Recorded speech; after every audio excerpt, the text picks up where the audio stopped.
Oh, another concept, pivotal errors.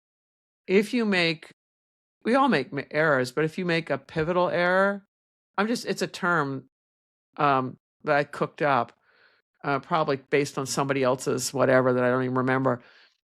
There's no going back to the status quo ante, and the choices following your pivotal error are much worse than the ones you had before going in.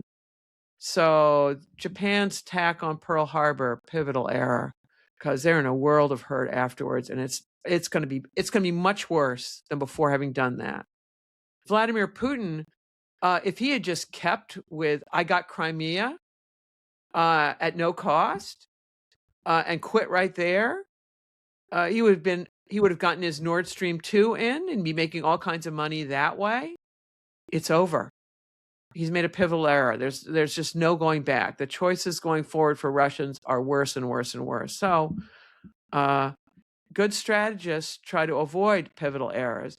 And what I worry about as an American is whether the United States is about to make a pivotal error. Going after Greenland would be a pivotal error for the United States. Mm.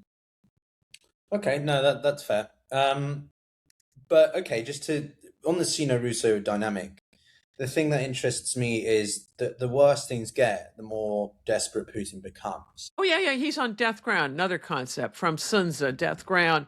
It means you are in such rotten shape that your only hope of survival, and it's not a really high hope, is to fight. And so for Putin personally, that's why he's going to double down, because if he goes, "Oh, gee whiz, I made a mistake, boys. Can't we back out of this one?"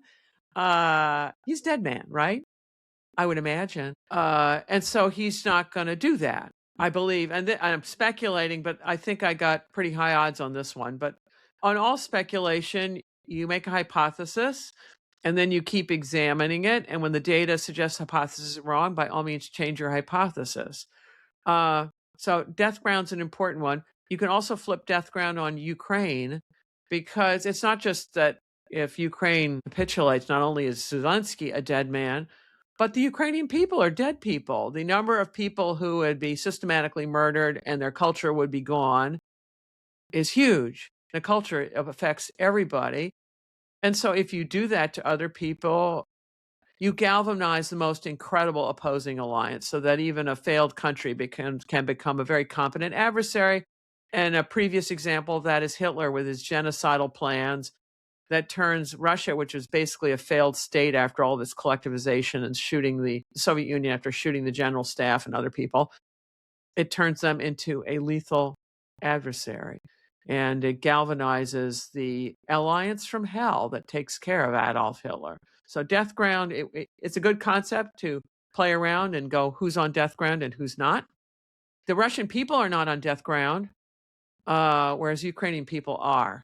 The value of victory, what's called value of the object, another concept, is much higher for Ukrainians generally than for Russians.